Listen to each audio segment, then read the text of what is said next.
Hello दोस्तों, नमस्कार। मैं चंदिल महंत आप सभी का स्मृति कोचिंग क्लासेस में स्वागत करता हूं।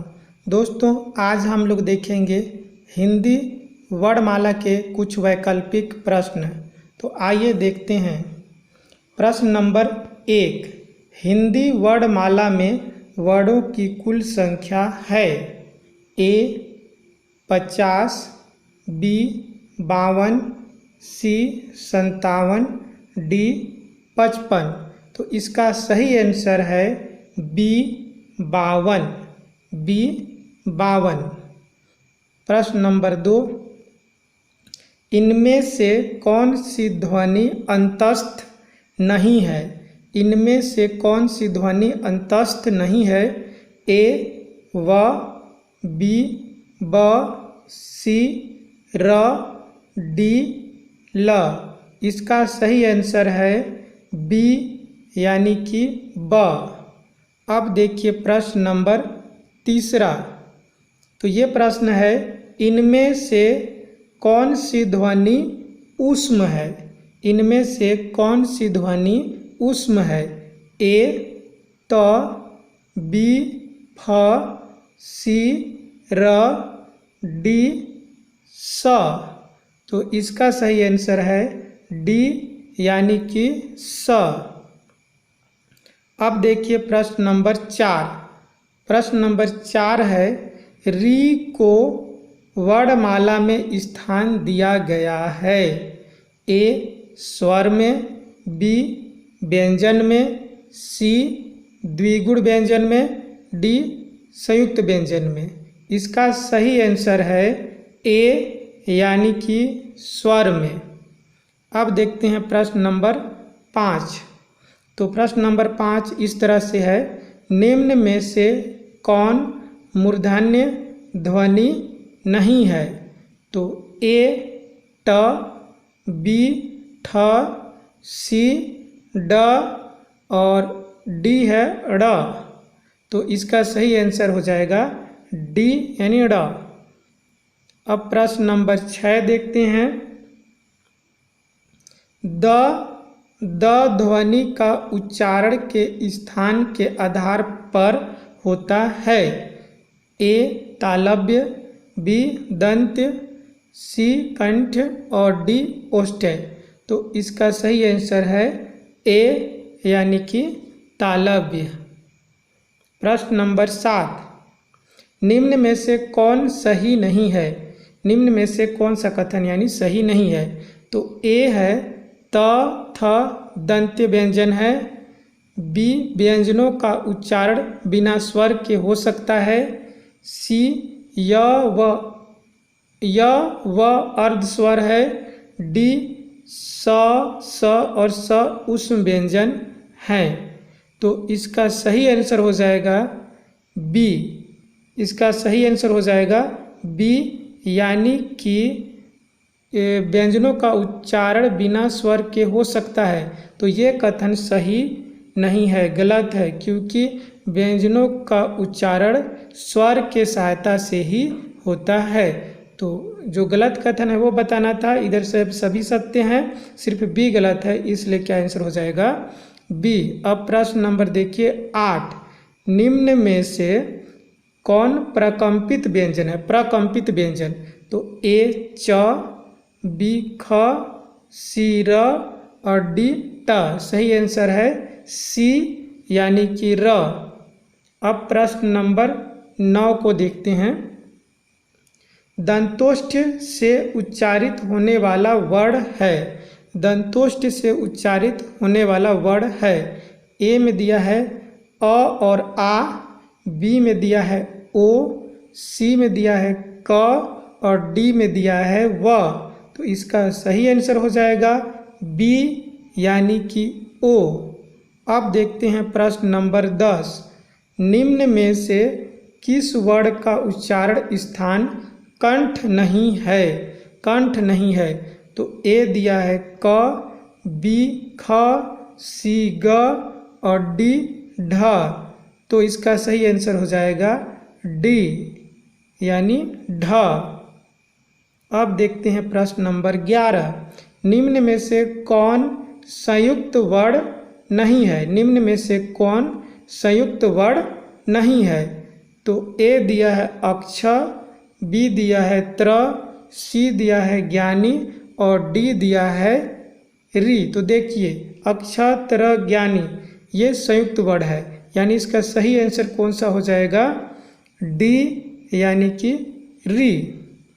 अब देखिए प्रश्न नंबर 12, इसमें है इनमें से ऊष्म ध्वनि नहीं है। ऊष्म ध्वनि कौन नहीं है ये बताना है। तो ए दिया है स, बी दिया है स और सी दिया है स और डी दिया है झ। तो इसका सही आंसर होगा डी यानी कि झ। ये झ ऊष्म ध्वनि नहीं है। प्रश्न नंबर 13, निम्न में से कौन महाप्राण नहीं है? महाप्राण नहीं है मतलब अल्प प्राण पूछ रहा है यहाँ पर। तो देखिए ए स, बी स, सी ख और डी क्या दिया है? प। तो इसका सही आंसर होगा डी प। ये महाप्राण नहीं है, यानी कि क्या है? अल्प प्राण है। अब देखिए प्रश्न नंबर 14, निम्न में से कौन एक अल्प प्राण ध्वनि नहीं है? अल्प प्राण ध्वनि नहीं है। तो ए दिया है क, बी ख, सी घ, डी ध। सही आंसर होगा ए क। ए क।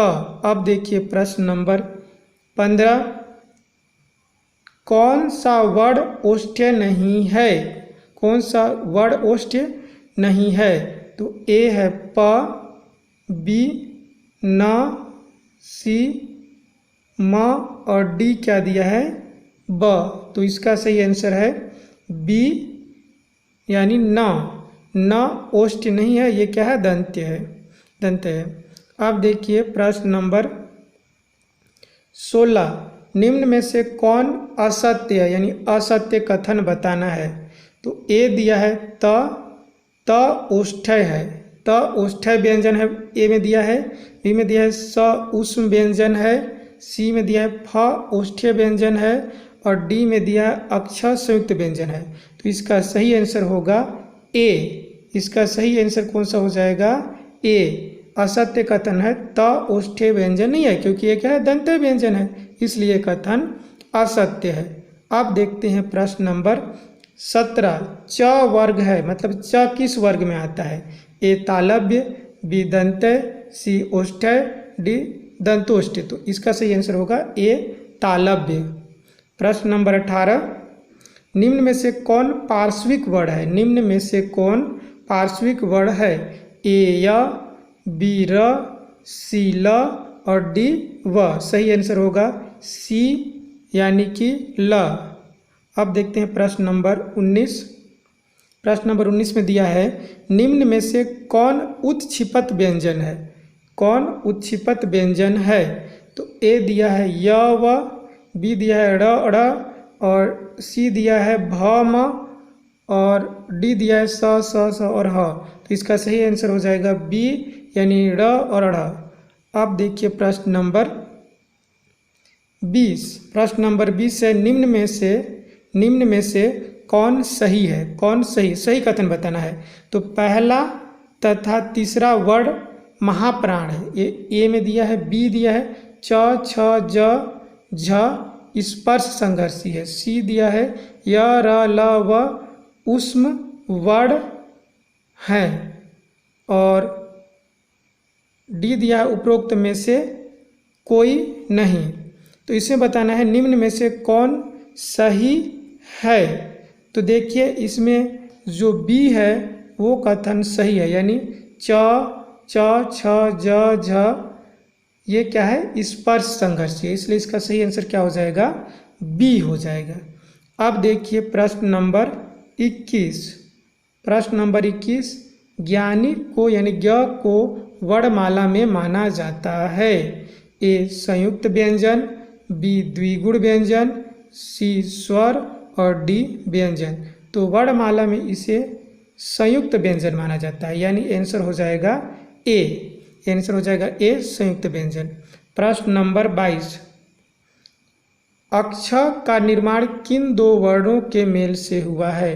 अक्ष का निर्माण किन दो वर्णों के मेल से हुआ है? तो देखिए ए दिया है आधा क और स षटकोण से, बी दिया है आधा क और ख से, सी दिया है क और ध से, और डी दिया है आधा क और च से। तो इसका सही आंसर होगा ए, यानी कि आधा क और स से हुआ है अक्ष का निर्माण। आप देखिए प्रश्न नंबर 23, निम्न में से कौन अंतस्थ व्यंजन वर्ण नहीं है? अंतस्थ व्यंजन वर्ण नहीं है बताना है। तो ए दिया है य, बी दिया है र, सी दिया है ल और डी दिया है ब। तो सही आंसर हो जाएगा डी, यानी कि ब। प्रश्न नंबर 24, निम्न में से कौन व्यंजन वर्ण दंत्य नहीं है? तो ए त, बी द, सी ध और डी फ। सही आंसर हो जाएगा डी, यानी कि फ। प्रश्न नंबर 25, निम्न में से कौन स्पर्श व्यंजन नहीं है? निम्न में से कौन स्पर्श व्यंजन नहीं है? ए क, बी च, सी प और डी य। तो सही आंसर हो जाएगा डी, य। अब देखते हैं प्रश्न नंबर 26, निम्न में से कौन संयुक्त स्वर का उदाहरण नहीं है? संयुक्त स्वर का उदाहरण नहीं है। तो ए में ए दिया है, बी में ए दिया है, सी में ओ दिया है और डी में आ दिया है। तो इसका सही आंसर होगा डी, यानी कि आ संयुक्त स्वर नहीं है। इधर ए ओ ये सभी क्या है? संयुक्त स्वर है। अब देखिए प्रश्न नंबर 27, विसर्ग का प्रयोग कैसे शब्दों में होता है? किस प्रकार के शब्दों में होता है? ए दिया है तत्सम, बी दिया है तत्भव, सी दिया है देशज और डी दिया है विदेशज। तो विसर्ग का प्रयोग तत्सम शब्दों में होता है, इसलिए आंसर हो जाएगा ए, यानी कि तत्सम। प्रश्न नंबर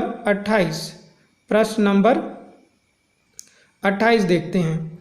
तो प्रश्न नंबर 28 है, निम्न में से कौन अघोष वर्ण नहीं है? निम्न में से कौन अघोष वर्ण नहीं है? ए क, बी ट, सी स और डी है ल। तो इसका सही आंसर हो जाएगा डी, यानी कि ल।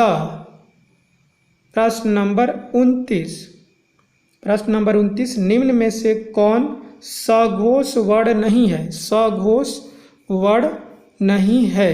तो देखिए ए य, बी र, सी स और डी ह। सही आंसर हो जाएगा सी, यानी कि स। प्रश्न नंबर 30, निम्न में से कौन सा युग्म कंठ तालव्य है? निम्न में से कौन सा युग्म इनमें से यानी कौन सा कंठ तालव्य है? तो ए में दिया है ए और ऐ, बी में दिया है च छ, सी में दिया है य व और डी में दिया है त थ।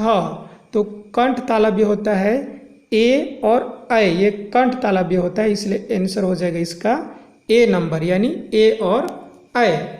अब देखिए प्रश्न नंबर 30 के बाद यहाँ पे दोस्तों 31 हो जाएगा। 31 प्रश्न है ये। अब देखिए 31 प्रश्न में औ का उच्चारण स्थान है। औ का उच्चारण स्थान है। ए कंठोष्ठ, बी दंतोष्ठ, सी दंत और डी तालव्य। तो औ का उच्चारण स्थान होता है कंठोष्ठ, यानी आंसर हो जाएगा ए यानी कंठोष्ठ। अब देखिए प्रश्न नंबर 32। तो प्रश्न नंबर 32 में है व का उच्चारण स्थान। व का उच्चारण स्थान है ए मूर्धन्य, बी दंतोष्ठ, सी दंत और डी तालव्य। इसका सही आंसर होगा बी, यानी दंतोष्ठ।